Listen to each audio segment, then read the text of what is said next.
All right, welcome back to Blue Grit Radio. This is your host Eric, and I'm joined by two jokesters.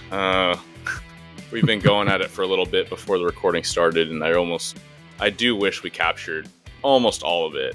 So, it's captured in your mind forever, sir. I mean, memory is so fallible, and I don't want to deviate too far. Oh, you'll remember this one for a long time. I think I'll remember it differently than you remember it, and that'll be my truth. That's true. So we have Shaun Taylor, we have Burles from The Collective. Welcome, gentlemen. Thanks for having me on. Yeah. Well, thanks for being on my show. I've been on your gentleman's show a few times. How the turntables have turned, as they say. The tables have turned. Mm-hmm. But The Collective, I connected with you gentlemen through social media. Apparently Chance has off the cuff memory of how this went, how we even got connected in the first place. Yeah, it was actually it was me doing the things that I shouldn't be doing, which was scrolling through Instagram. And I was doom scroll. I was which I have to talk to him about every single day. Every day. It's bad. So I was scrolling through Instagram, and you came up as a suggested, you might like this. And I was like, what is this guy doing? And then I noticed that you were friends with a bunch of other people that we knew, and I was like, man, I'm going to check this guy out. So I started scrolling through your Instagram, and it's like, man, he's in the game. He wants to change things. He wants to advance the betterment of the community and all these things. So I said, I'm going to follow that guy. And I followed you for about 10 seconds. And then I was like, why am I even just following him? I should send him a message. So I sent you a message directly. I was like, hey man, you should be on The Collective. And you were so kind to join us. And we had a great conversation initially. And then we've been giggling ever since, every time we link up. It's pretty good. Mm-hmm. Well, I appreciate that. It's so cool to connect through that. And as I've shared before, definitely on your show, but it does feel like this, it's very much this community of like iron sharpening iron. And from the people that listen in, and they offer their, not just questions, but they offer their insights and expansions on what we're talking about, and the host of guests that you have in. It's been a really, really rewarding experience. So I'm very happy and excited to share you two with my audience. Across the literal and proverbial border to our neighbors to the north, the true north. It's strong and free too, dude. I had my true north. Anyway, I had a T-shirt on that I was going to flash, but then I realized, okay, we're just audio, so T-shirts won't count in this moment. But I've got a true north free, sort of free and strong T-shirt on standby for next time we're video and audio.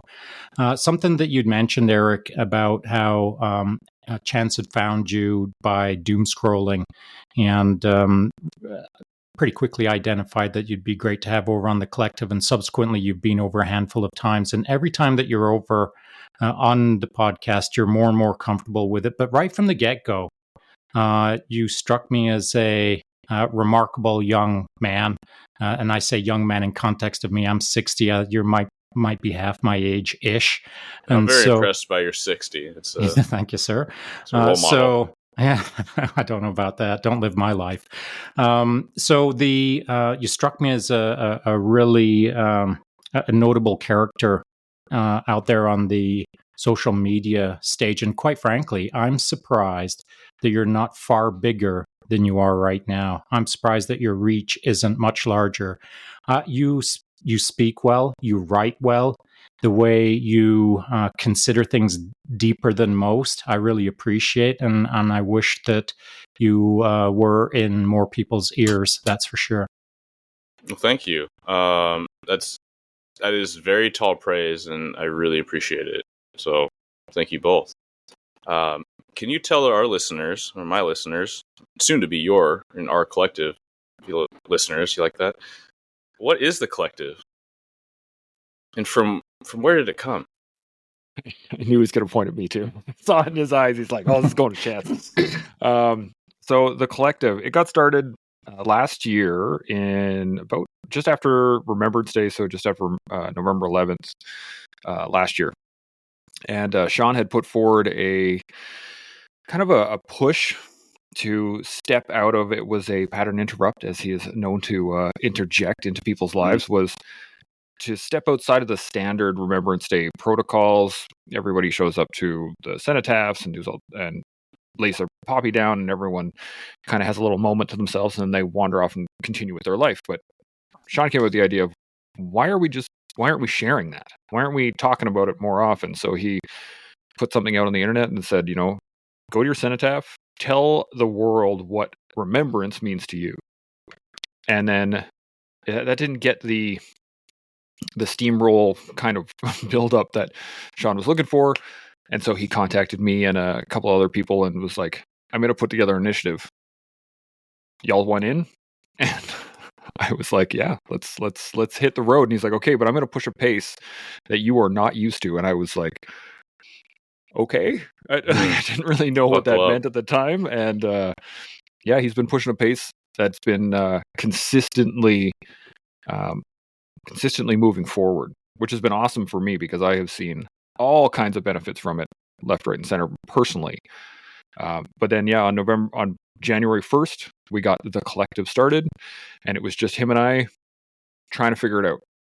And then we had some friends on, and they helped us figure it out. And then we had some people watching, and they helped us figure it out. And it slowly evolved into what it is now, where we're sitting at a lot of different guests, a lot of different topics, a lot of different in-depth, considered conversations since January 1.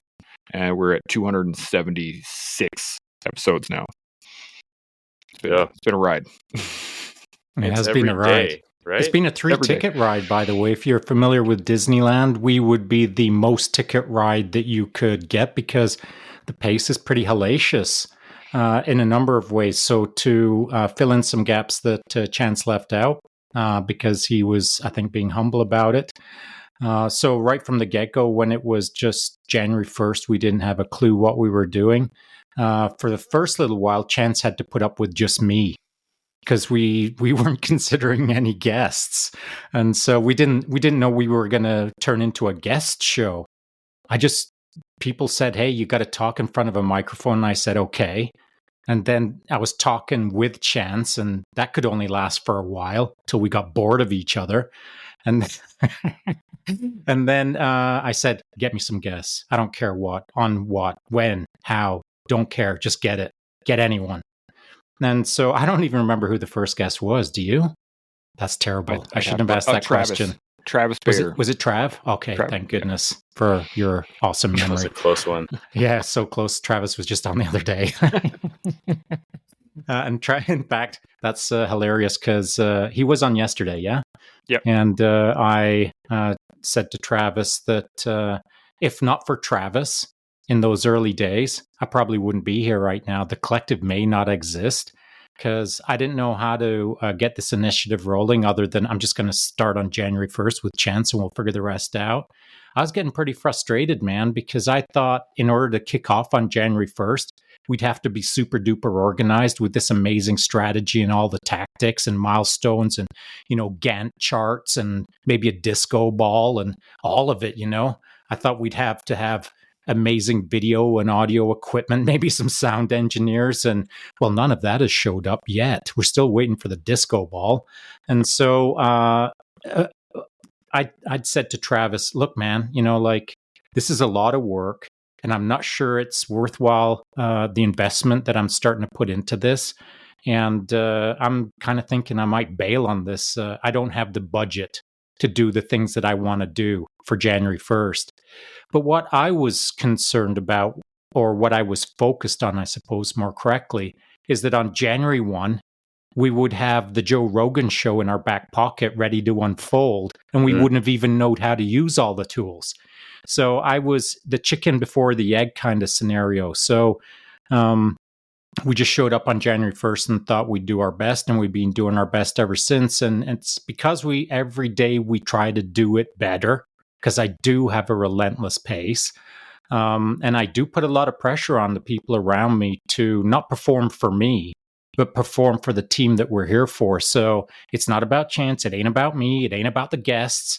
It's about the people that we're trying to deliver to. So I'll hold everyone super accountable, and I'll hold myself the most accountable to push the pace. So as we push the pace more and more, people jumped on board more and more. And now Chance didn't kick out the number, but we're well over 200 guests from around the world. It's been some kind of almost celebrity names have been on the show, and certainly wide ranging, everything from human behavioral scientists right through to tier one special operators, right through to, the guy in the corner who doesn't talk too much, but occasionally drops some wisdom. So we've had a lot of different industries and personalities on. And as the months go by, I'm starting to realize personally how much I've grown because of it. But it's caused me to consider a different future for the collective than I was thinking about just 3 months ago or 4 months ago. I really feel that we have maybe constrained ourselves a little bit too much in trying to deliver something as simple as just human betterment. Just talking with some people, just on the weekend, I was in a place called Revelstoke doing some mountain biking with my wife. No one out there knows me, and no one knows that I podcast. No one knows my background. But I was in a coffee shop doing a podcast for the collective, and someone came over and said, "Hey, are you a podcaster?" And we got to talking, and somehow they knew of me. And so, the funny thing is about podcasting, whether you want to do it or not, or whether you think it's valuable or not, is inconsequential, because I've now come to learn that what we're doing over on the collective has value. And now that I understand that much more clearly, I'm considering how to develop new value in wider areas than I'd ever thought of just a matter of a handful of months ago. Yeah, that's huge. There's a lot to unpack there, and there's a couple places I want to kind of backtrack to. But first off, what sounds like is it was a concept born in uniting and creating community with veterans. Yeah, is that accurate? That is accurate, but we under the umbrella of law enforcement, first responders, and military is kind of how we started out. Now, what the phenomenon has evolved into, and I was going to say something along the lines of, well, their wives or husbands would tune in, or their neighbor, or someone would be in the gym and say, "Hey, have you heard of these guys?" And so it started to expand beyond that initial umbrella of law enforcement, first responder, and military. And so now, there's folks across Canada who look forward to listening to something going on with the collective, and they've never served in any capacity at all. But what is interesting to me is they're looking for ways to serve the collective.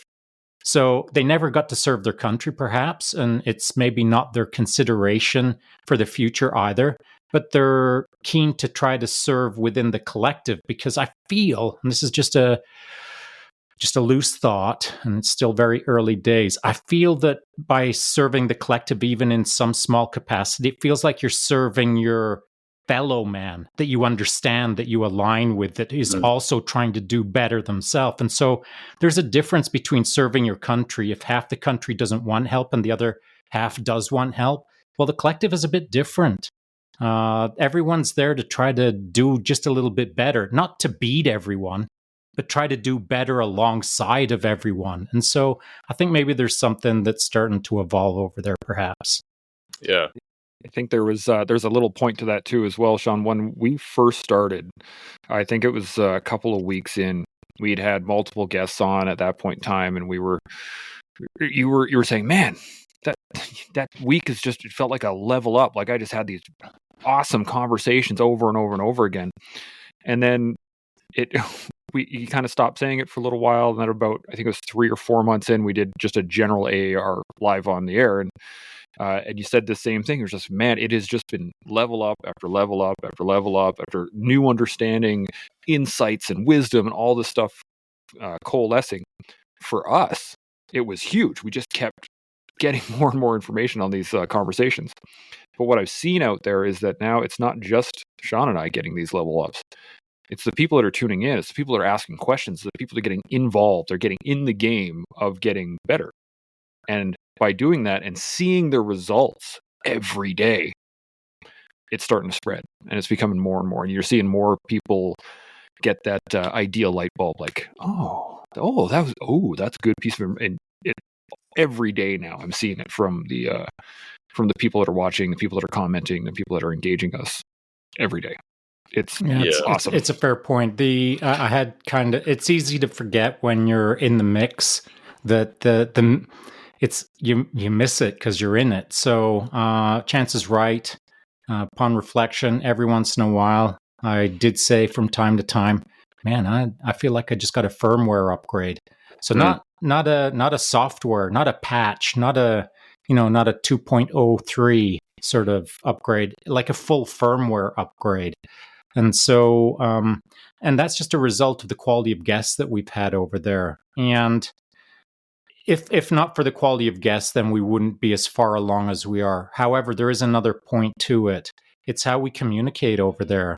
And so we're looking to talk at a deeper level and trying to search for wisdom in that hour that is novel wisdom, not rehash of dusty old wisdoms from Socrates or any such other historical character, which is all super legit stuff. Stoicism and all of it, we talk about all of these things from time to time, but we're not looking to repeat the stuff that everyone is repeating out there. We're looking to create novel wisdoms through combining our life experiences and seeing if we can tweak some of these age-old wisdoms so that they are relevant to our modern times.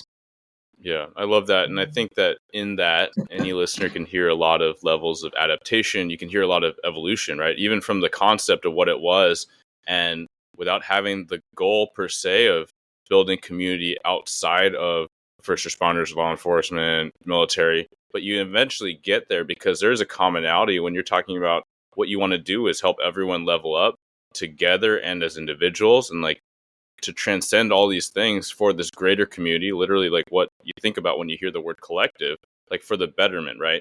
And so many themes are very apparent to me, even in your guest rules, right? Like, hey, like let's keep it clean, let's keep it positive. And certainly the listeners can hear that and gather that. And so I love when you talk about the direction of where it's gone, where it's going. I thought earlier in one of your expounding moments was talking about where it's going still, and where you're trying to maybe read where it's tracking, and maybe that's a lot different than before.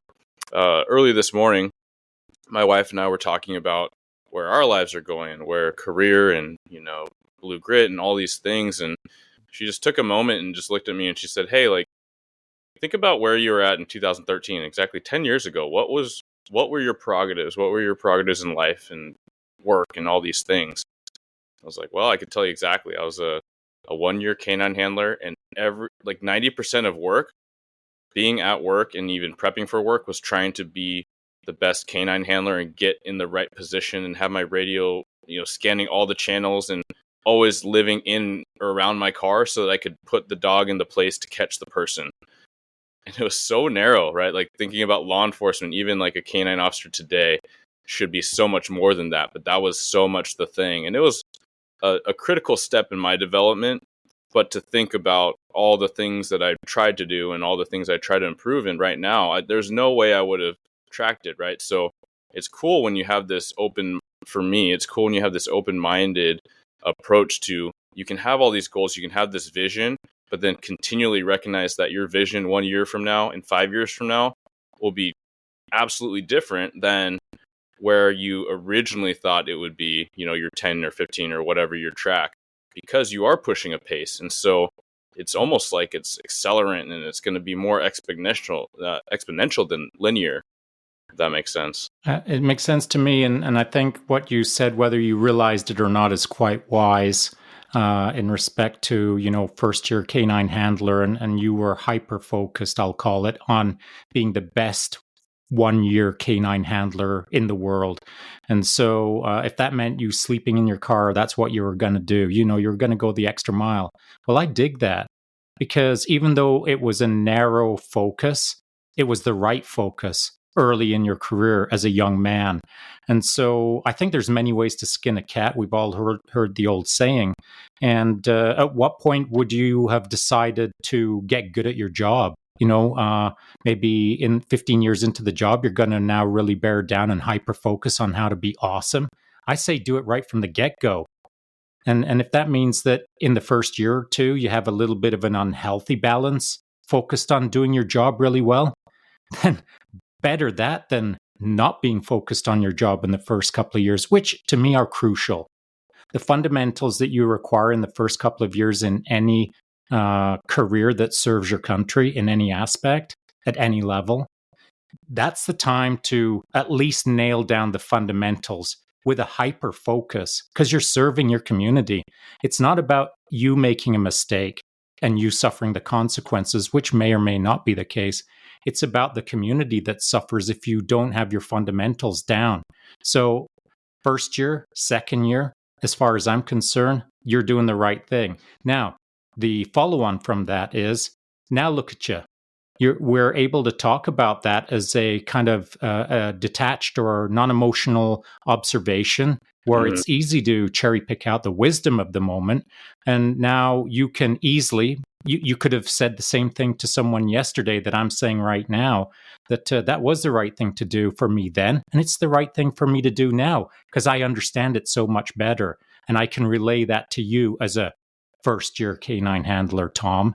And so these are things that we're supposed to do, we're supposed to learn, and then supposed to be able to pass on through wisdom, I believe. Yeah. I love that. I think it's just recognizing what chapter phase are you in, right, in your development. There's times to grind and push, and there's times to let off the gas so you don't burn out, and that's going to be context-dependent, person and timing dependent. I do want to get into a little bit of your origin stories. Do you mind if I ask you a quick question, though? So I think there is a way to push the pace and then to dial it back, or more correctly, I want to tweak the word. Push the pace, and then when you're starting to frazzle on the edges a little bit, maybe sizzle a touch, redirect your aim rather than dial back your effort. And so I think that we can all work harder than we think we can. I think we've all got more work in us. We're all available to work harder if we prioritize it correctly. But if we are prioritizing it to the max and we're starting to sizzle a little bit, it's not that we have to dial back our training in any aspect. We just redirect our training to something that maybe is going to reinvigorate us, or something that is going to allow us physiologically to repair, while emotionally or psychologically we can get in the books and get to work on that trajectory. So let's call the burn rate 85% constant. I think all we're talking about here is shifting your trajectories on those vectors of interest so that you can move the energy system around, as it were. And I think of this as when I consider the high performance athletes that I coach around the world in ultra endurance racing. So 24-hour solars are quite difficult. You race for 24 hours nonstop. And in that process, whether you're standing up on the bike or sitting on the saddle, whatever position you want to adopt, it doesn't matter. You're turning those pedals. And so as you turn it hour after hour after hour, unless you learn how to move your energy systems around, how to turn the pedal over faster or turn the pedal over slower, which recruits different musculature, which recruits different energy systems, which recruits, and et cetera, et cetera. These are things that physiologically we all need to learn how to do, and they're things that we need to learn how to do in the trifecta of then psychological and emotional. It makes sense. I mean, it really speaks to me because I'd say in the last couple of years, I've definitely peaked at where I felt I was getting that frazzled moment, right? It's the work burnout coupled with these extracurriculars such as this, where I don't want to lose momentum. It's almost like if you force someone to do that hard stop, right? You pluck someone out, you're like, hey, you're on vacation now. Like, how does that go, right? They're literally circling the room. They're on the beach and they're not thinking about being in the moment. They're thinking about all these other things that they just left. So I like that application to redirect that energy, right? Rather than just pulling off, right? Just levitating someone off the bike. And then you just kind of watch that that thing wobble and fall. Yeah, agreed. So to cut back, I want to know your origin stories. I know a little bit of each of you, but for the listeners, what was growing up like? We'll start with Chance. I know a little bit about this, but I want to hear about that entry point and what took you to your military career, a life of service. Because if people have been listening and they haven't actually read the bio because they're just like, well, this podcast is awesome and I'm going to listen to every single one, then fantastic. But to be expected. Yeah, both veterans, thank you for your service. My pleasure. So, yeah, Chance, take it away. Well, I grew up in southern Alberta, basically all over the place. We moved around a bunch of times when I was young, which led me to kind of reluctance to put down roots. I just wanted to keep moving because I'd always been moving. So we go from one place to another. And so I'd always wanted to carry on. Now, the military was something I'd always wanted to be in. I have a picture of myself when I was 4 with an olive drab sweater, word Army across the front, stenciled. Like I that's what I wanted to do since I was little. I remember standing on a treehouse with my pop gun over my shoulder, just at port arms, standing sentry over the countryside because I could. And till I realized how awesome standing sentry is. So growing up all over southern Alberta, eventually I found myself in a place of boredom. Was where I actually was, what it came from. School was not interesting to me. It was too slow. It never kept up with the speed at which I could actually do all the work. And so I stopped doing the work, which was a bad thing. Yeah. And I just got bored. I went from one job to another job after I graduated high school, and then I went to another job and then another, and it was just consistent kind of crumminess. And my brother had gone to South Korea to teach English and study Taekwondo. And he called me one day, and I remember this conversation very well. I was standing on a hill overlooking the downtown Calgary core, and I was sitting there talking to him, and he's like, "So what are you going to do next?" And I'm like, "I don't know. I'll just go get another job somewhere." And he said, "Well, why don't you join the Army? You've wanted to since you were little. Like, what's stopping you?" And I thought about it for a second. I was like, nothing.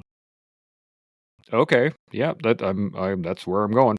And the next day I went down to the recruiting center and was like, sign me up, man. Let's do this. I'm ready. And then there's paperwork and all the things that you actually have to do to sign up. I thought it was very much like the movies where you would just kind of show up, sign a piece of paper, and walk out the back door onto a bus, and then off you'd go. Yeah. That didn't happen. No takebacks. Yeah, exactly. So from there, before I joined the Army, I had always been kind of an athletic kid, but never really dove into anything. I did track, I did martial arts. I always tried to stay busy, tried to keep moving. So I was in okay shape when I actually decided to sign up. And then I went through all the process, and at the very end, they give you an aptitude test and then a substance use form. And so I went through the aptitude test and no issues there. Did the substance use form, and that's where I started to get a little janky. I had experimented with some things over the years, and I not experimented at all. I was having lots of fun. So I did all the information. I got to a point where it said mushrooms, and I was like, I have done them. I don't really remember when. That's one of the things about it. Just like a year and a half. That's long time. It was a while ago. So I just wrote down a year and a half and handed the paperwork in, and they looked at me and was like, yeah. So you need a minimum of 3 years separation from any sort of psychedelic drugs before you can sign up. And I was like, I was kind of deflated in that second. And then they looked at me and they were like, but as soon as that's over, you can reapply. And I was like, game on. I'll be back in 18 months. And which is actually a benefit in disguise, because when I got home, I had this like motivation. I was like, it's on. And I started training. I put weights in my backpack, started Rocky going for montage, go. Oh, it was. It was just every day. I remember the look on my mom's face where I was like, this is like 9:30 at night or something like that. And I was like, I'm going for a run. And she was like, what? I was like, yeah, I'm going for a run. She's like, okay. And off I went. And I just went for a Now, run. yeah. And now so I'm I just, imagining your mom like throwing like portobellos in your face, and you're like smack him out of the way, like no, mom, 100%, no. 100%. And my mom's like a giant hippie too, so it was the most opposite end of the spectrum I could go. And then 18 months later, I showed up. I was in much better shape. Threw my paperwork down. I was like, "Bam! I told you I'd be back in 18 months." And the recruiters looked at me and said, "I have no idea who you are."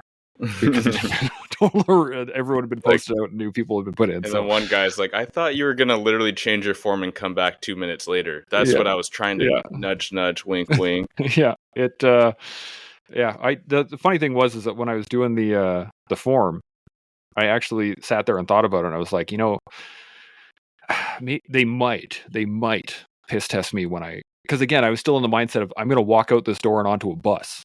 So I thought that there's probably going to be a piss test somewhere in here. And so I was like, if I lie and then I come up hot, I'm never getting in. So I'm going to play the honest card, kind of throw myself on the mercy of the recruiting center, which has none, obviously. And so that's the way it turned out. And then I got in December of 2005 and then started my journey from there in 2006. It was pretty fast run through. Actually, I got kind of the dream in terms of training pipelines. I started basic in January, was done my trades course by October. I got to my regiment right after that, and then I was stood up for tour in 2007 and did all my work up and left in February of 2008 for Afghanistan. It was like bam, bam, bam, bam, bam, bam, bam, bam, bam, out the door. So it was that part was super fast, but everything else was it's the Army. It takes forever to get anything done until you need something done, and then it's super fast. It's good times. Wait, your government's not super efficient? No, not even in the slightest. A strange thing. Man. Yeah. So that was the entrance in, and then served 8 years as a combat engineer. Did a tour of Afghanistan in 2008. Was there for 8 months, looking for IEDs and stuff like that, which was super fun. Carrying around a machine gun, blowing stuff up. I got to do the awesome stuff that the recruiting center, the recruiting post put up about, and retired. You joined Army. Yeah, exactly. Yeah, I got a really great piece of advice from my granddad when I told him I had joined the military, and he's like, "You joined the military?" I was like, "Yeah, I joined the Army." And he's like, "What?" Let me give you a piece of advice. I was like, "What do you mean?" He's like, "Join the Air Force." I was like, "Why?" And he's like, "You get to sleep inside." And I was like, "I like sleeping outside. What are you talking about?" Until I had to do it for weeks on end in the rain and the snow and all this other stuff. And then you're like, I figured it out. I finally figured it out. So that's cultivating gratitude. Yeah, exactly. It's the simple things. But yeah, that was, and I mean, my career's been, it was eventful. And then, unfortunately, lots of things happened where I allowed myself to get kind of bitter and angry, and then looked for a way out, possibly. And I got the best way out possible. I got posted to be an instructor, and that put that fire back into me of like, I need to be next level so that the recruits that are under me see me at my best, so that becomes their standard. And then I got to do that for about a year and a half, almost 2 years, and then retired from the military with all sorts of injuries and got medically retired from there. So that's what I've been doing kind of ever since. Man, thank you for sharing that. And I love that you explained kind of that. My next question was going to be like, hey, like, let's talk about that negativity and what got you out. But you covered it. And I think that's huge, right? We talk about mentorship a lot on this. And, to even rewind back to my career, right? You take young officer, focus, hyper-focus on the one thing and not all these other aspects of being an officer, being a person, all these things. But when you find that graduation, for me, you went after working nearly a full, kind of canine career where he was kind of on the decline and out of his prime. And the timing of the organization was like, hey, we need more the next leaders, right, to come up, and being nudged a little bit from above and nudged a little bit from below, and laterally, that was the thing. And that transition point is huge. I think when you have to show up a certain way and it's not about you, that does really help you level up, and it keeps you accountable to such a higher degree when you're not just looking out for numero uno. And it can be hard to keep that North Star bright when it's just you. Yeah. One of the big things that I recognized actually just since we got the collective started was that I had externalized everything, which is where that bitterness had come from. Was I was looking at everybody else instead of looking at what I was doing and how I could have done it better. Because now I look back on it and I'm like, oh, there's so many ways I could have done it better. But at least, now I look back on it with a sense of understanding of the fact that I was young. I had no idea what I wanted to do past being in the Army, because that was just the goal, was I'm going to be in the Army. And then once I was there, I didn't know what to do, or I didn't have a plan or any sort of goals beyond that. It was just be in the Army, which is, I think, where I allowed myself to start externalizing. The benefit of that was when I started teaching, I was externalizing my performance to my troops. So like, if I wanted my troops to be the best, well, then I have to be the best. So I had this weird external review system on me, in that every time I saw my recruits not do something correctly, I needed to do it correctly. And then it just kind of went from there. And it was a weird way to look at it through an external cycle, but it helped me in the long run. So yeah, that's a different twist for sure on, leadership by example, or what the genesis of that, or what was really driving that for you.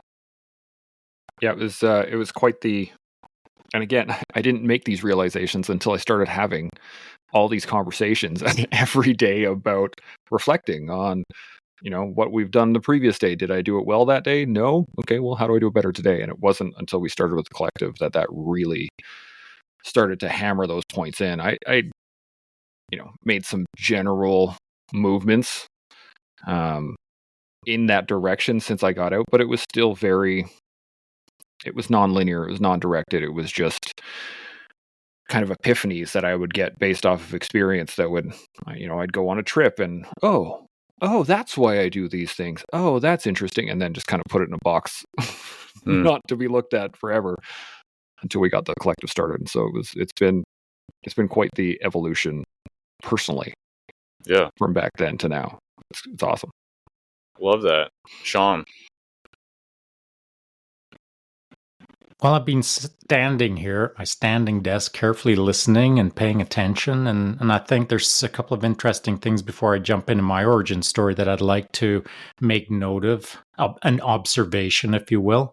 And so Chance had said that when he joined, he was young and dumb, and he didn't know any better. And he was making mistakes, getting bitter and twisted, and heading off in a direction that was not cool.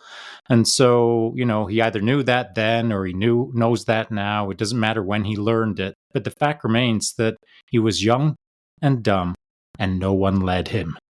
No one led him. And so now he gets to lead.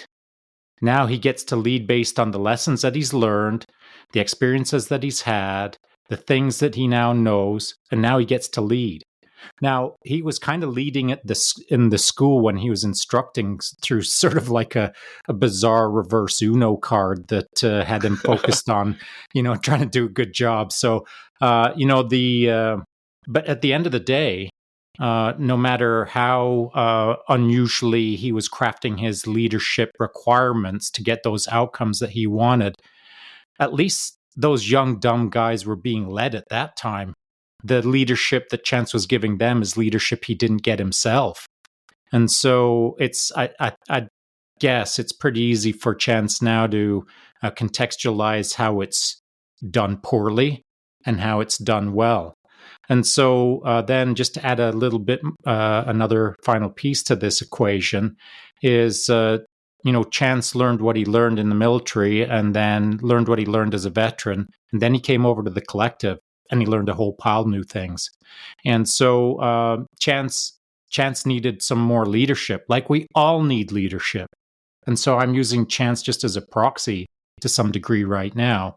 When he came into the collective, guess who was frickin' leading him? Me for a little while.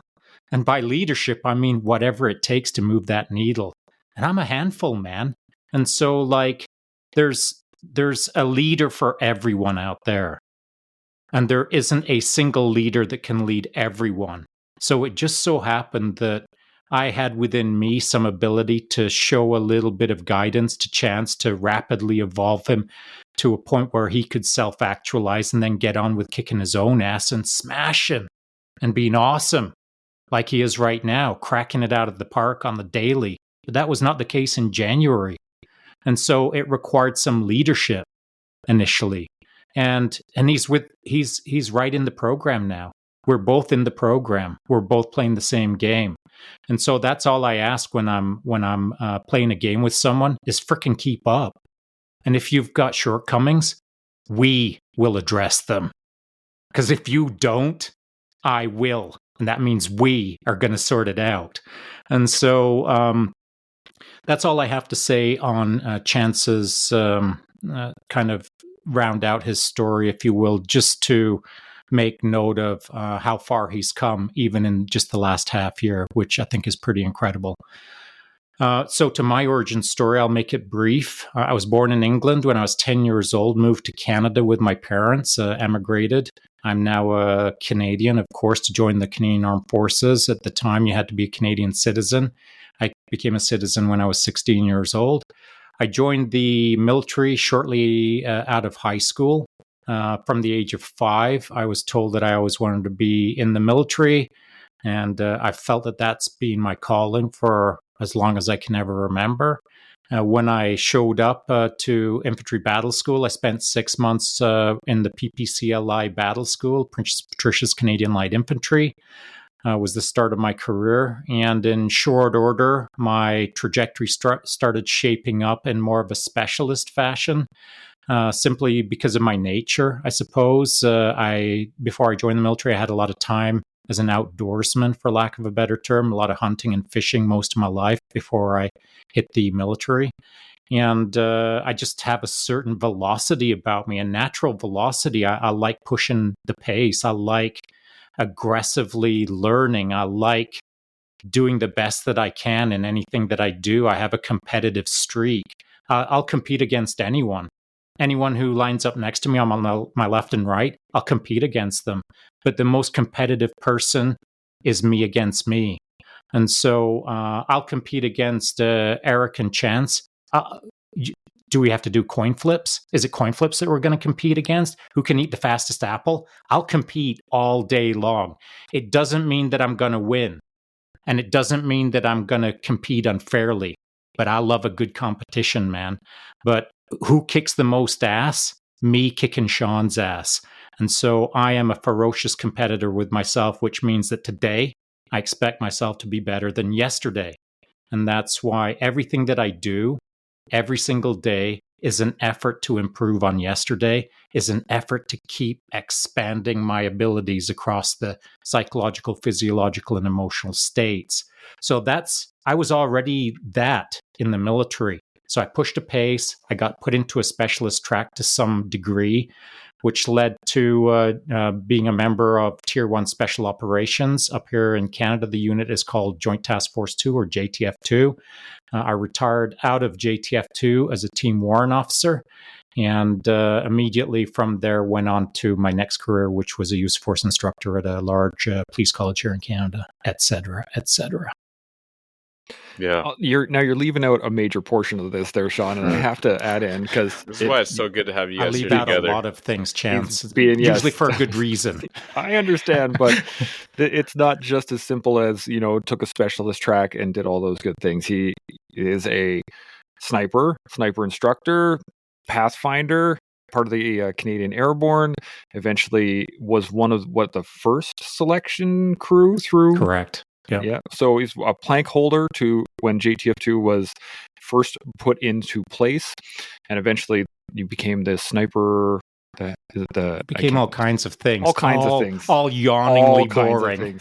None of those are boring. All of them are awesome. And I just want to make sure that Shaun gets his due because he hates it when people laud over him, and I'm going to laud over him a little bit because it is uncomfortable. Awesome. But thanks for bringing it up, Chance. Genuinely, thank you for bringing it up. I don't like to talk about it too much because I'm not about that, but it is important that people know in order to achieve certain trajectories, it's no easy gig. none of these specialist qualifications or specialist organizations that anyone is a part of get presented to you on a silver platter. They're things that are earned, and only things that are earned are things that I care for. And so, I don't glibly throw out some of the qualifications or titles that I've achieved in the past because I don't want them to be kind of undervalued. So I guess I undervalue them by not talking about them, perhaps. But I don't know. I'm still trying to figure that balance out. No, I think that's huge. I could tell, when you're like, well, I'm going to gloss over it, and you packed in a lot in the time you spoke. It's not like you said like 4 words, but it's very clear to me, even being outside of the military culture, that you just kind of breezed over that as far as very, very impressive qualifications and training. Well, the one of the interesting things about Canadian Special Operations, I say interesting, maybe contextually, is it's quite it's a silent community to some degree. It's very quiet, and particularly Tier 1 Special Operations here in Canada. It's notorious for not saying anything about anything. Extremely quiet community, and though my career within Special Operations wasn't a big deal, some of my buddies, their careers are freaking like Hollywood movie quality, and you don't hear about any of that either. So even though my career wasn't as perhaps notable of some of my buddies, I'm still trying to do my part in a strange way to just talk about Special Operations a tiny, tiny, tiny bit up here in Canada, which has not been common up until recently, just to shed a light on the fact that Canada has this community of amazing warriors who are highly competent and are every single day working on behalf of Canadians. Yeah, I love all that for the level of awareness, and just to highlight and not to necessarily glorify, but just to show it, and sometimes just reveal it, right? You have this community that isn't talking about it or isn't about the spotlight. And it's not to say, we have to make it all about one thing, but just the awareness is huge, I think, for everyone. And where I'm going with that is there's so much that I think about with law enforcement, and you see humanizing the badge, you see the TikTok videos, dancing and singing, and there's so much hate for that. But then at the same time, there's this rough and tough, more traditional archetype that might be the only other thing on social media, which is kind of why I'm trying to bridge a little bit of both. I'm trying to be my own me in the middle, which is just to say, hey, I'm just going to have these conversations. I'm just a dude that does this job. There's a lot of dudes and dudettes like me that are people all across the spectrum of preferences and personalities and specialties and all these things. But it's not so much about comparison. It's just you're one person in the equation. You're one person in the community. And I think that's important. Like, we all have a part to play. And for some of us, it's going to be being quiet. And for some of us, it's going to be talking about it, and everything in the middle. Well, there's a couple of things there I'd like to say. The first thing is one of the second reasons that I talk a little bit about Special Operations. And again, it's like maybe just barely scraping the veneer on the subject of Special Operations in Canada. I do not talk deeply about it, but I do take the opportunity to encourage other young men and women to consider it as a possible career trajectory. So one of the reasons I do that is because, man, when I was a young kid, I wish Shaun would have existed to encourage young Shaun to go out and kick that freaking ass. But none of that existed at the time. And so I was just blindly following my own wants and desires, my own internal compass, for lack of a better term, without any real inspiration within the Canadian Special Operations community, because it didn't exist. I mean, because we were the originals, there was nothing to aspire to, because everything was unwritten in our future at that point. And so now Special Operations in Canada has been around since 1993, and there's there's people out there that are true inspirations within the special operations community. And I feel that a lot of particularly young men who are predominantly who enter into special operations up here in Canada. In fact, there are no females in Tier 1 special operations as an operator. As a young man, I would have wanted to have been inspired by some of the things we talk about on the daily over on the collective. Just mindset alone would have been enough for me to tune into the podcast every day to become a better wannabe operator whenever I would have grown up and moved into that trajectory. So there is a calling for it, that's for sure. The other thing that I just wanted to touch on is you said that you kind of operate in the middle to some degree between maybe the stereotype or the archetype and et cetera. So just the other day, someone had hit me up in my DMs saying, "Hey, you're one of the most capable, competent, kind of aggressive guys I know amongst the people that I've ever bumped into. Yet somehow you're like a really chill kind of hippie dude. And so how is it that you can be so capable of doing X, Y, and Z, but you can be so cool and calm and collected?" And so I don't know. I'm not always that way. But the fact remains that I've lived a pretty full life. And I think it's important that I represent myself authentically, which is, yeah, I can do things. But that doesn't mean that I got to yell at the clouds and pump my fist and let everyone know that I can do things. I think we can all just take a chill pill every once in a while and just be cool to our fellow man while not explaining to them how badass we are. That would be my thought on that. There's another piece to this, and I've seen this from a lot of the people that I've talked to since I started podcasting almost 4 years ago. Was Canada has a reputation for being very modest, for like demure. We're not super rah-rah, sistuamba, to steal a line from Shaun, is that it's not societally beneficial for us to go around like, oh, look what we did. Oh, look how awesome this is. Look at it. And it's led us into some pretty bad situations in terms of, for one of the reasons, in 1993, when JTF2 was put up, it was secret. No one knew about it. And it wasn't until 2002 that there was a photo taken of some operators removing some Taliban from a C-17. Yeah, it was groundbreaking.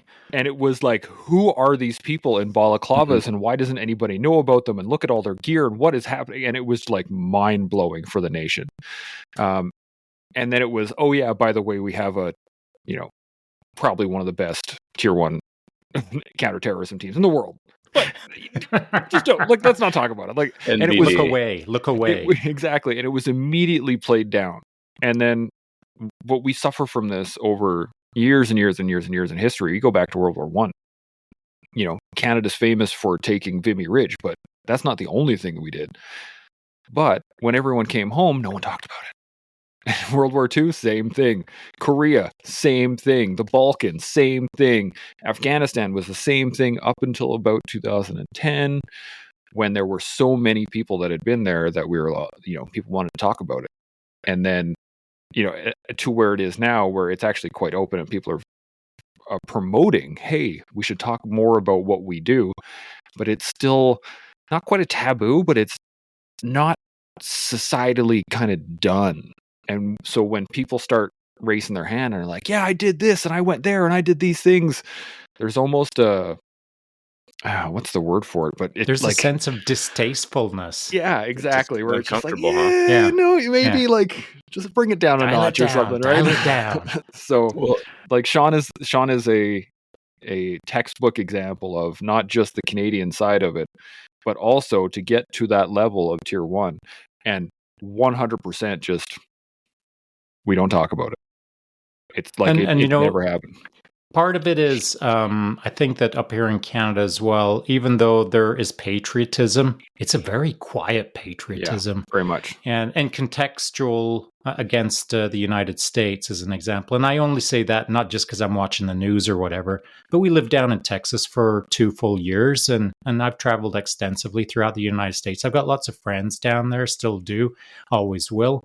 But they're very different countries in respect to patriotism. It's rare that you see Canadian flags hanging up at individuals' homes or any sort of overt patriotism. Wearing a Canada flag on a hat or a T-shirt is extremely rare. So the patriotism around Canada Way, I think, is in place. It's just extremely quiet. I'm extremely patriotic, but extremely quiet about it. And the only time I get a bit vocal about it is when someone really annoys me by disrespecting my country in a way that I feel is like is deserves a correction. Mm-hmm. Sure. How do you think that's affected, veteran wellness? We talk about cultures that have this more overt, not necessarily overstated, but it's very front and center, this appreciation for those in the warrior community that support their nation or their culture or their region. And then the coupling with not talking about it, it makes my mind go to a place where, well, are those veterans suffering because they're not talking about it and the community is not talking about it or recognizing them? Personally, I think what's going on right now is really unhealthy, but it's going to be in a way that I don't think either of you expect. And so, yeah, for sure, if everyone was talking more, Canada's veteran population would be healthier, for sure. That's guaranteed. But I'm going to throw something out there that is freaking challenging. But it's this, and I believe this to be true. When you leave the military and you've now got the title veteran, that's not the same as knighthood. And so I feel that some people get out of the military and get the veteran tag and misconstrue it into some sort of, you are now conferred certain rights and privileges as if you're a knight. You're not a knight. No one gave you a knighthood. You're a veteran that comes with no rights and privileges other than my respect. You'll get my respect for serving your country. And then you'll get my respect if you're a good man. You'll get 2 respects if you're running your life the right way, but you'll only get 1 respect if you're not running your life the right way. So I'll always respect you for your service, but that doesn't mean I respect you like you're a knight in shining armor, which none of us are. And so I feel the way to get my full respect is to live a good life, the right life, a righteous way of living. Then you'll get my respect. So I just want to throw out that here in Canada, there is a certain sense of entitlement in the sense of the moment that you become a veteran, you somehow parking spots are supposed to be reserved for you, but they're not, because that isn't a right or privilege as a veteran. And I just would be curious as to what you guys think about that. I think you're right. There's another piece to this though, and so when I got out of the military, and I was messed up. I was dealing with PTSD. I was dealing with my own sense of loss. I was dealing with identity crises, all kinds of things, and I was that guy. Right, I had all the T-shirts, I had the beard, I got all the tattoos. Right, like I was that guy. And as I started finding, I found a good therapist, and I started making strides in dealing with the trauma and all this other stuff. Was in that moment, I was like, well, I want to help. Like, I'm seeing my brothers and my sisters suffering by themselves. What is going on? And so I wanted to help, and that's where I started, the podcast, and I started reaching out. I started doing advocacy. I started trying to be just some sort of proxy for the rest of the veteran community at that time. And we'd all just come out. Afghanistan had just wound down. We'd had, and I started doing the math on this, and we had, at that point in time, which was in about 2012, 2013, we had maybe 500,000 serving and veterans in Canada. And that's including other nations' veterans. Like it's a really, really small community. Mm-hmm. We have the second largest landmass on the planet. So, and there are maybe 5 major bases in Canada that you can get sent to. So when you get out of the military and you go back home, or you go back to your town from back wherever you came from, the separation from the military is distinct.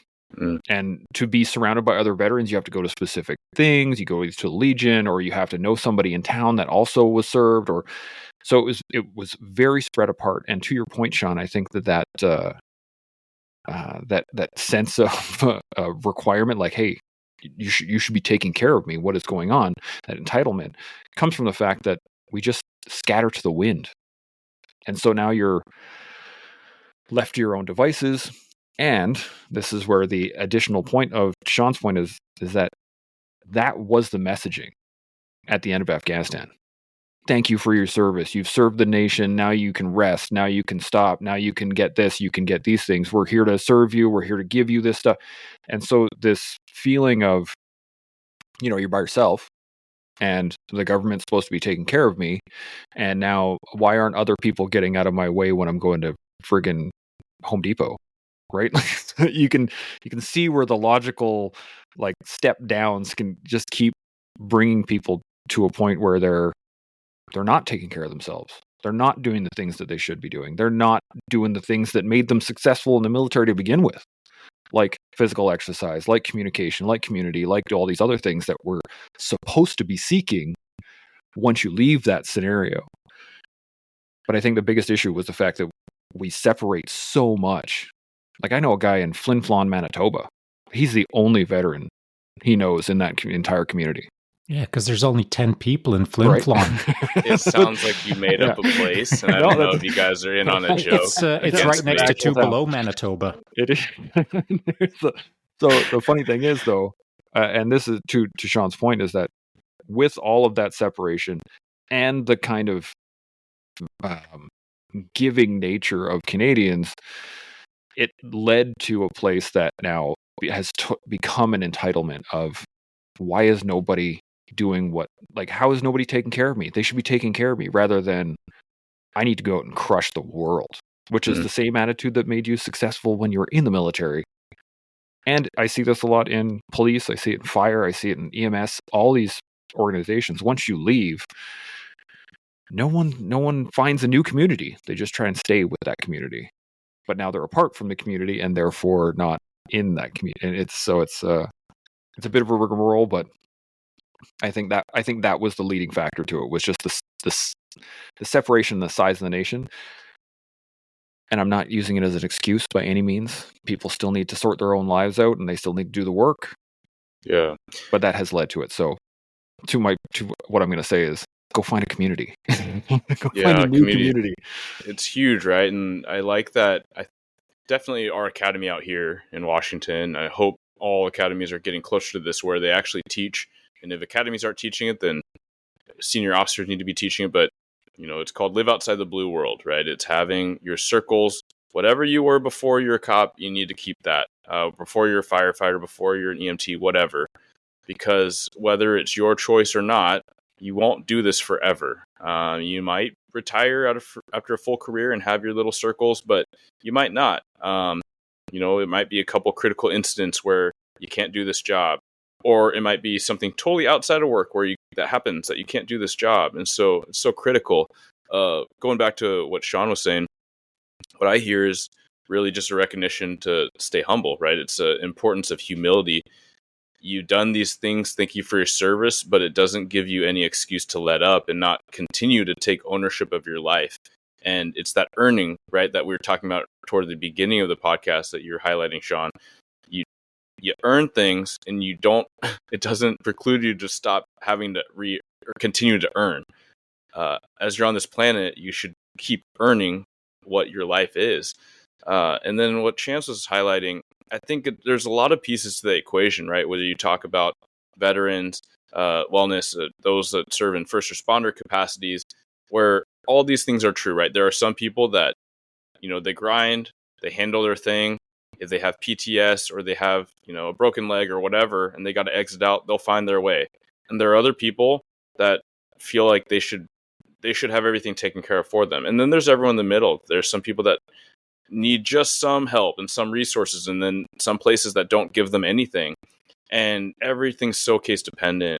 I think that it is a duty for for the nations and for the communities to have resources and have opportunities. But to what extent, I think that's so nuanced depending on who it is and what the circumstance is.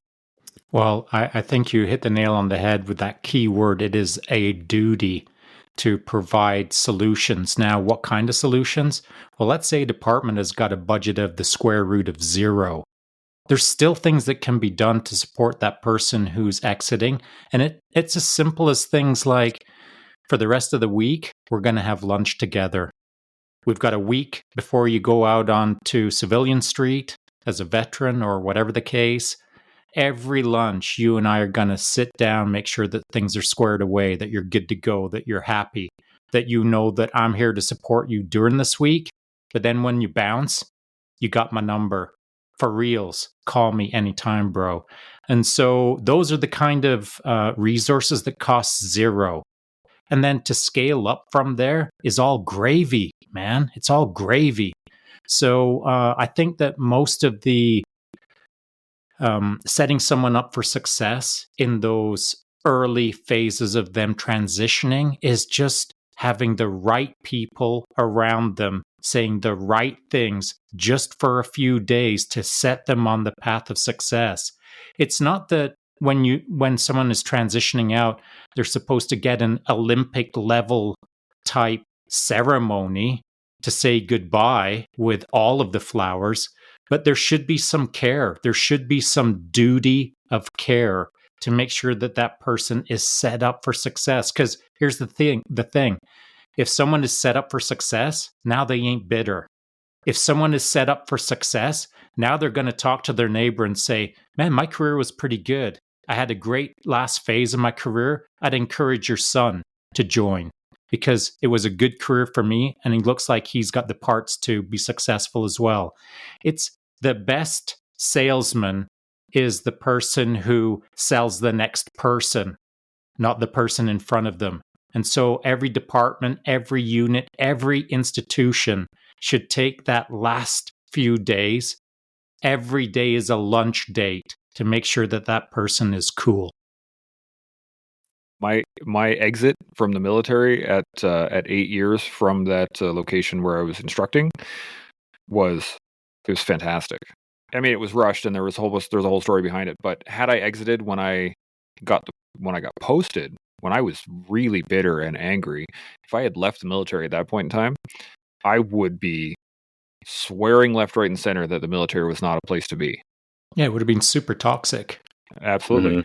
Mm-hmm. And now I can look back on it and say, oh, okay, well, at least, I had that last year and a half, that last 2 years of like solid leadership with a solid crew of dudes who really wanted to work hard and provide great service to that next generation, which allowed me to exit the military and still want to do that and keep that mentality going of just, I want to help, I want to serve, I want to do more for my community. And I can look back on my military career and say, there were good parts, there were bad parts, and there were good parts. Overall, it was good. Right. And that, as to Shaun's point, the best recruiting tool is a solid veteran. That is the best recruiting tool. Mm-hmm. I think it just highlights, the range of solutions. A lot of it is low-hanging fruit, right? Spending time and having access to people, right? That simple peer support that I'm almost talking about. Hey, here's my number. No, for real, call it. And then you text, right? Like maybe the next day, hey, how you doing? I mean, what did that take? 4.5 seconds, right? But it's super easy. It's free. But there's definitely wrong responses. There's doing nothing. And it's at the same time, you don't need like you said, the fanfare. You don't need this giant ceremony, but you got to do something. And I think that's where a lot of times, whether it's this example or even when you're talking about kicking up the collective in the beginning, right? You got to do something. You don't have to do everything. It doesn't all have to be perfect. It doesn't have to be all dialed in and, planned to the T with a huge budget, but you can't do nothing either. You got to just do the thing and just roll with it. 100%. Eric, you've been keeping a close eye on police recruiting standards and more correctly, the retention and the release numbers. The statistics are not looking amazing down in the United States. But then again, they're not looking amazing anywhere in the world, if I'm being honest. Right. And so these are hard careers that are duty or country serving. And so it's not tiddlywinks, but it can be an amazing career if it's respected by its community and respected within the community. And so respected by the community being the civilian populace, we'll call it, and respected within the community, I'm talking about your peers. And so just, throwing a little bit of a curveball at you, what would you think in a general sense is the morale level or sense of satisfaction within policing as a whole down in the United States right now? And I know you're not the arbiter of these kind of things, but no, I am. I speak for everyone.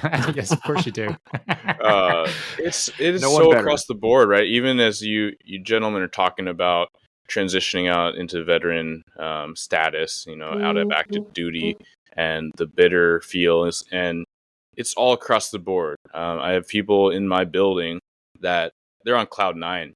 Some are, very new, and some are very close to retirement. They got a smile on their face. They know, and I think that, before I even finish saying that thought, I think that it's because their sense of purpose is very strong.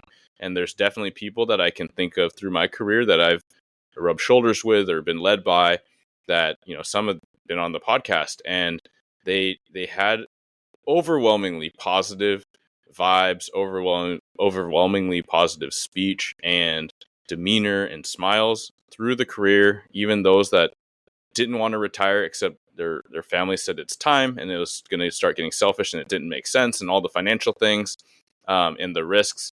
But I mean, those are the ones you look for and you look at. And so that's what I suggest, not just myself, but those that will listen, that I can mentor, say, hey, pay attention to those that are navigating this healthfully and helpfully towards others. And whatever you gloss from that, whatever you glean from that, focus on that, because they're not seeking validation from the public. They're not seeking validation from the news. They know why they're doing what they do, and their inner circles know why, and the risks and why, and all the above, right? But certainly there is a ton of contention where a lot of it could be absolved if we just stop fighting ourselves, right? We talked a little about the social media space, the TikTok cops, and they have a place, right, to do lip syncing and all that. And I haven't gone there, and I'm not going to say I won't, maybe for the right recruitment stretch. But to say, like, I get what they're doing and I appreciate it. At the same time, the hard charging operators that are doing the high speed stuff, yeah, that's a part of police work, a very real part of police work. So let's talk about all of it, right? But for one side or one camp to disparage the other, or the group to disparage any cop that's on social media and say that it's all about attention seeking, it's all fluff, it all has a value, right? So like, if we just stop hating on each other and just move forward together, right? And I think that that's something that you guys are always talking about directly or indirectly. I think that's how we navigate it. And by having that positivity within the community, then it is easier for it to permeate out. For those that are watching or just kind of on the sidelines, or when we're doing police work out in the community and people are undecided how they feel because there is a lot of noise, when they look out their window, they can form their own perception based on what officers are doing right then and there and how they're doing it. Do you know what's funny? Until you just said that, the public's perception of policing and how it might be a little negative or whatever the case is, up here in Canada, and I'm not going to generalize so broadly sweeping that what Shaun says is as correct as what Eric says, but the general perception up here, certainly in Canada, I think is positive for policing. However, there are people who are negative on policing, civilians, the civilian populace. Just within the last week, somebody had said something quite ignorant about a police officer that I don't know. It was just an incident that was occurring, and some chump on the street just said something really dumb. And I looked at him, gave him some stink, and I said, "Really? Are you kidding me right now?" Because I think we've all got to be held accountable. It doesn't matter what your little program is that you're running in your life. Don't be a goof. I mean, try to be respectful. the person that you're saying ignorant things about right now is serving your country on your behalf. So at the very least, can you just zip it? You might not agree with it, but zip it, because no one needs it right now. We just need the person serving this country to do their job without your opinion, which is ill-educated.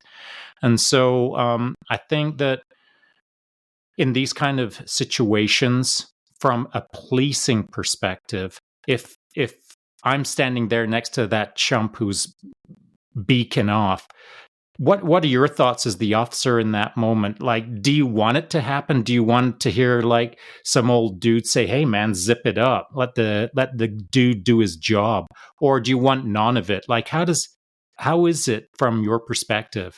It's such a mix. The favorite answer, it depends, right? Which means Sure. I literally said nothing. Yeah, for sure. Well done. But yeah, there's a part of me that loves that, right? I love that community accountability, because if someone's mouthing off to me, a younger Eric would find a way to be super sarcastic and have some, crap eating grin, and just chip it back. And I'm pretty witty at times. But what does that accomplish, right? It makes me and my buddies feel good. It makes that person, I validated all of their actual concerns that I am unprofessional and I am a goon. And then the onlooker that might be uninformed or unsure, right, is now like, okay, they're both jerks. I don't like either one of them. It's not a thing about police. I think that guy's a jerk and that guy's a jerk, right? So that's not helpful. It does. It does feel good to get some validation. However, I think most cops would follow it with, based on an experience where it becomes this, you don't want to have to manage this other conflict back here because someone's too much of an advocate. The cheering squad is escalating it. Yeah, like the protest, and then the counter protester shows up. You're like, no, you go home. They're like, no, I'm here for you. I'm like, yeah, be here for me at home, please. Like, right. we don't need, thank you, but one less person to deal with. I appreciate your support from home. Yeah. Yes, I don't want to have to rescue you through the squad, through the riot that you are going to incite. So it is dependent, but I think that a lot of things could be fixed by that. I think about that in the context of the grocery store when someone's being a jerk, right? There's been times where I've said a little something or I've given them the stink eye, like, hey man, everyone's got a job to do, just chill. But I also recognize that, and I hate this is a thing, but people are so volatile and so out of their minds, right? Like if I say something to someone in a grocery store line, I could get stabbed, right? I like to think that'd be quick enough to do something, but my cat-like reflexes. But no, like it's not you worth. Could totally stop that blade with your bag of Doritos that you're buying. Yeah. Oh, you know that's not happening. with a backflip and going over top, and then smother them with the bag. Definitely get them with that bag. Maybe I will carry Doritos for that purpose. Oh, Dorito! There you go. John Dorito Wick over here. Yeah. That's the T-shirt. There's an interesting point to this, and it's a bit of a story here, but my sister-in-law came out to dinner with us at one point in time, and she sat down in a huff and was just like, "Oh, can't believe that happened." And we were like, "What happened?" And she was like, "Well, I got pulled over by the police, and then I got dragged out of the car, and I had guns pulled on me, and I had all these and I'm sitting there going, why?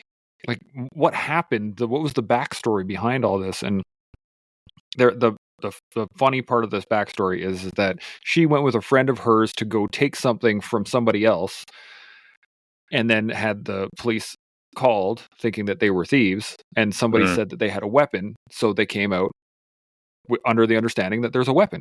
And so I tried to, enlighten them, like, hey, absolutely, like, the officers are showing up with zero knowledge of what's going on other than what they're being told, which is there's a thief with a weapon. So they're going to come at it from the angle of there's a thief with a weapon. They don't know you. They don't know your car. They don't know any of this personal information. I think a lot of us, we talked about this a few days ago with Craig Weller from the Building the Elite podcast. And he was like, there's this thing called the transparency bias, where we think that the other person that we're dealing with has more information about us than is true. And it was, those types of moments, and to Shaun's point of holding people accountable, you can't just sit there and go like, oh man, that's a crazy day. Can't believe the police did that. They're so mean. No, you gotta be like, no, they're doing their job. Like that's what they're doing. Did you walk away from it? Yes. Did you get beat up by the cops? No. Did you, like, you start to ask the questions and you start to figure out, oh, well, the police handled themselves professionally, according to procedure. They found out you weren't the person that they thought or that they were told, and now you're here at dinner. And you're upset about all this? Like, they did exactly what they're supposed to do, and you're mad because you were delayed by 15 minutes or whatever it is, well, right? And it's all part of a pretty common phenomenon that kicked off 2-3 years ago, and it's manufactured offense.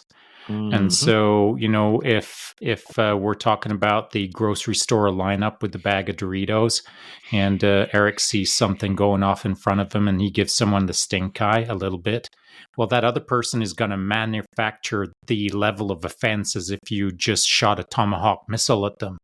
I mean, people are really quick to manufacture offense when there's no real offense going on, or offended, not an offense in the sense of policing. So, manufactured offended is really common nowadays, and it's almost one of the first aspects of a new relationship on a sidewalk when you're walking towards someone.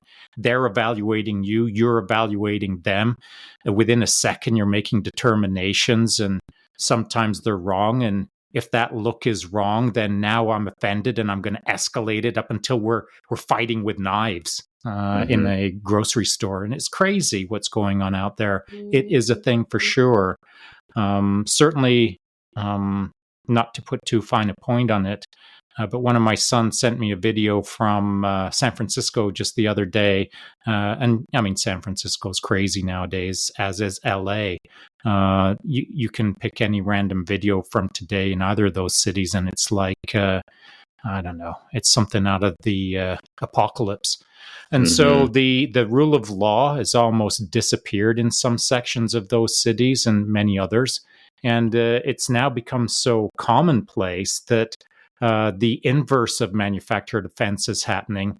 It is people walking by and watching people do smash and grabs in parking lots and walking by like as if it just rained or something. A natural phenomenon that is uncomfortable and disappointing, and yet it's normal.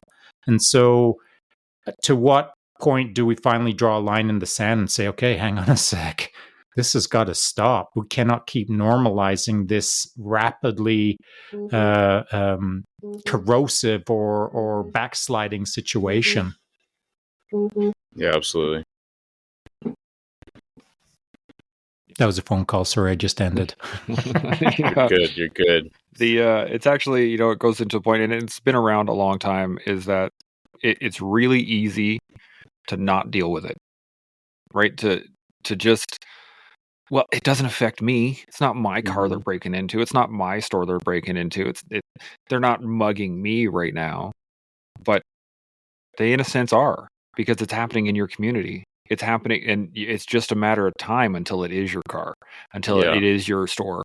And unfortunately, it's, to Shaun's point earlier, is that people need to be held accountable, and it needs to be early, like before someone's breaking into a friggin' car, because if you try to confront somebody that's breaking into a car, things can get violent very quickly, versus, that lone kid who's just kind of wandering around, always looking at places, or maybe he, shoplifts from a store and he's not held accountable for it. Well, that's the start. And then it just keeps getting worse and worse and worse until it's now, random dude trying to get some sleep and has his house broken into, or his car stolen, or his, like, the porch pirates. It's on the internet all over the place as like a joke.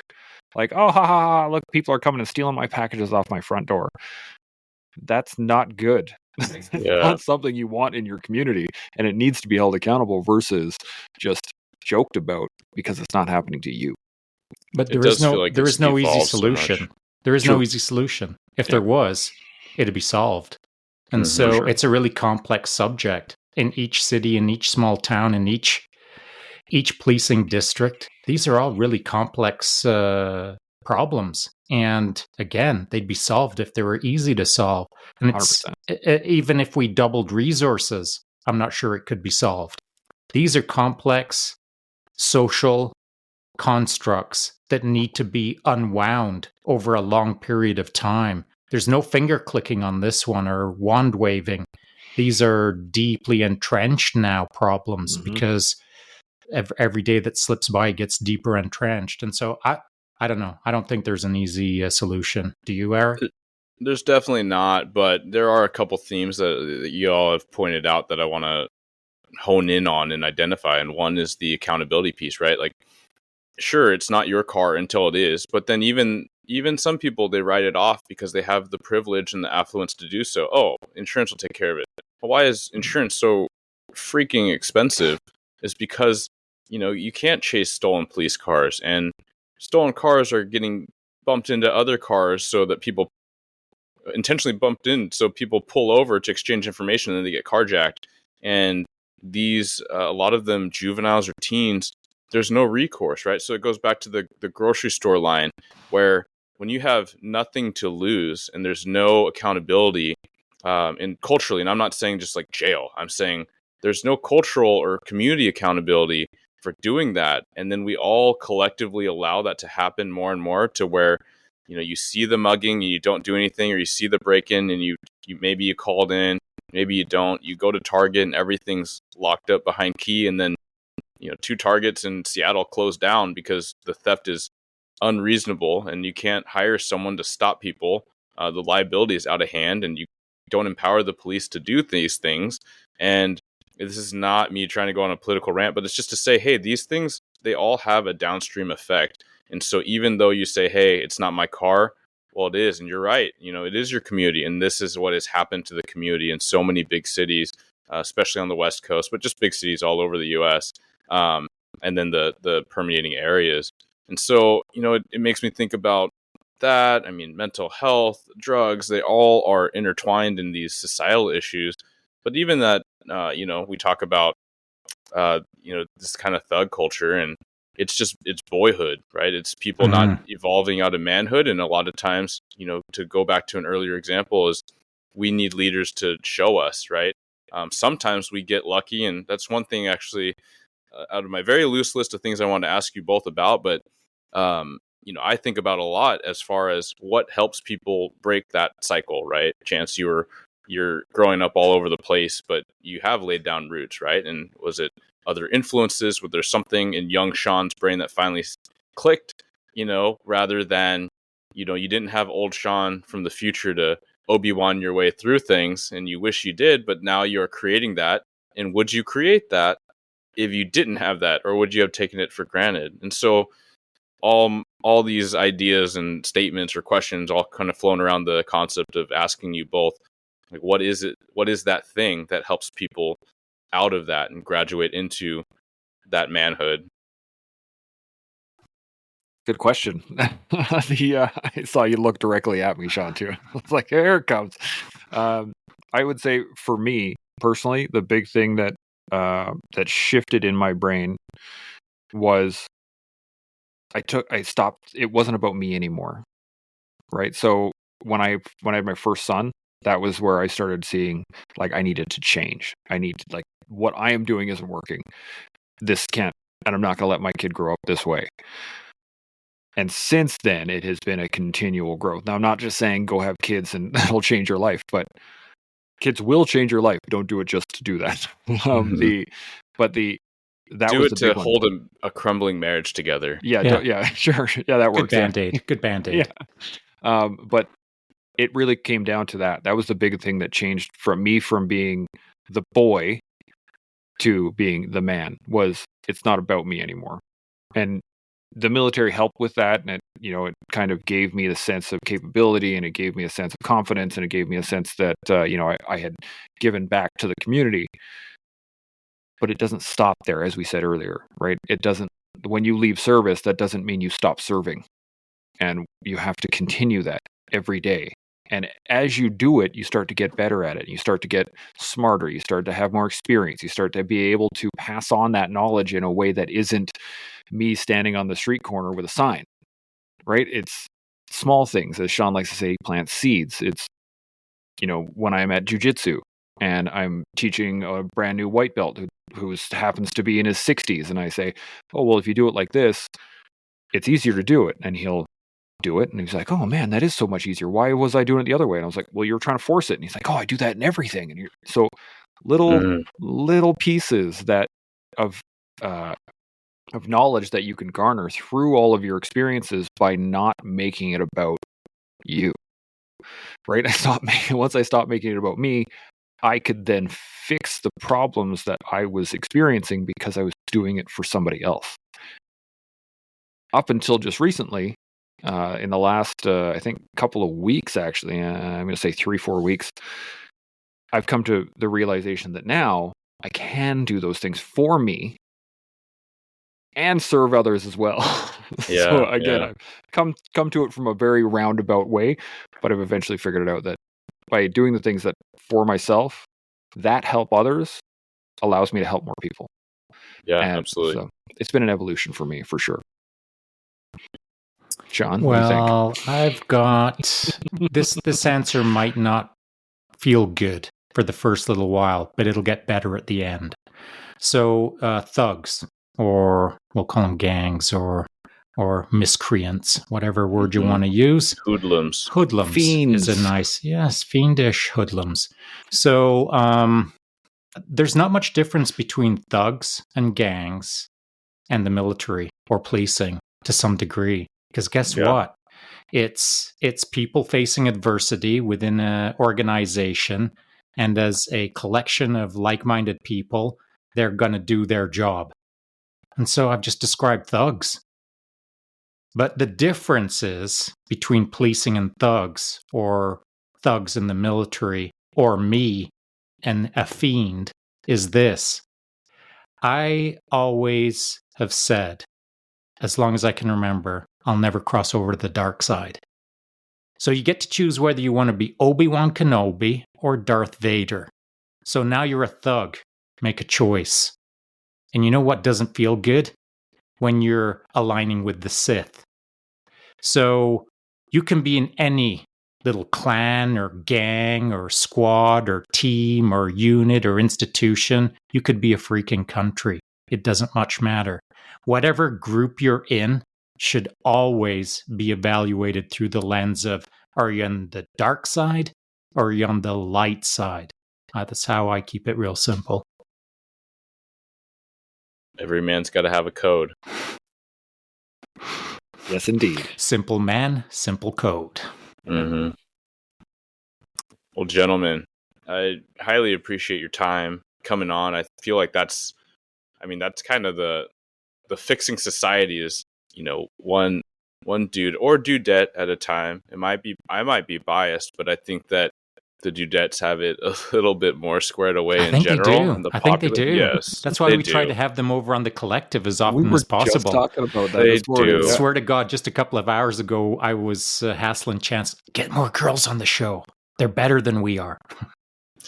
Yeah, I mean, I've heard it's not good to stereotype. I've heard that, but let's face it. I just did. Guys do dumber things. We do. Young men do dumber things. These are all generalities. Yeah, the girls are smarter than the guys. And actuaries can prove this, right? I mean, the fact that there's different insurance rates and all that, it's statistics. If money is behind it, they've proven it. So there's very few ladies who've done dumber things than I have. So there's a statistic. I mean, N equals 1 sort of statistic, I'll say. That's science in a lot of liberal arts. That's science. That's fact, yeah. It's now fact. But so much about, mentoring, right? So just for those listening, if you're listening, you already know and you're already about it, right? Setting the example, small wins, little interactions, relationships, coaching. So in all those ways, you guys are doing a really huge thing. I feel very grateful to be invited in to be a part of it. Is there anything, share where people can find you? It'll be in the show notes as well in your bio, but where can people find you, and anything else you want to close out with? Yeah, pass it off to me. Okay, here we go. So we have a number of things. If you want to find Shaun, you can find him at Shaun Taylor's 1. He is on there talking only about on coffee. Instagram. on Instagram. Good call. Talking about coffee, doing his lives every day, as well as smashing the mountain bike trails also every day. So if you're down with all those, then follow him. If you want to follow me, I'm at Master Burles, or MCPLBURLES. And most of my time is spent with the collective. So that's where you're going to see a lot of stuff, is the collective stuff on my page. But if you want to follow the collective, which you should, it is at the_collective_IG. But we're also on YouTube, which is the_collective_YT, as in YouTube. And we have the website as well at the-collective.ca. So there's all of those. I believe that's everything. Did I miss anything? We are not on TikTok. We are not on TikTok. Yeah, room for growth, room for improvement. I say that with my eyebrow raised.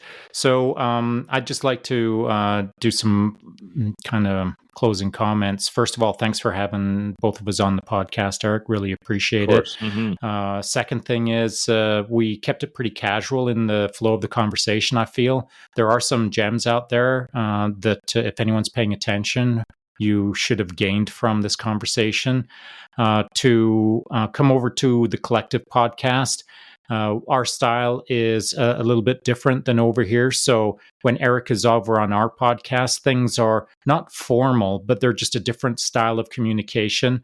Just as respectful as Eric is on the regular, he brings great intellect and wisdom into our podcast. And I feel that you also hold a real good space over here on your own podcast. I'd be disappointed if you didn't. Thank you. So thanks for being awesome. Thanks for running a good platform. And thanks for putting out the goodness that you do. Whether Chance and I helped in any way is immaterial. All the other stuff that you're doing, I'm a big fan of, and that's why I'm here trying to support. So good job, man. 100%. And I'm going to close it off with the last thing I always close it off with, which is learn, build, grow. And you do that every day with us on the collective. I love it. Absolutely. Yeah. Love to have you. Can't wait to have you back. You're going to be on what, a couple weeks? Something like that? I think it's Monday. Monday? Yeah. Yes. I mean, when this airs, it will have already passed. So there's some inception level.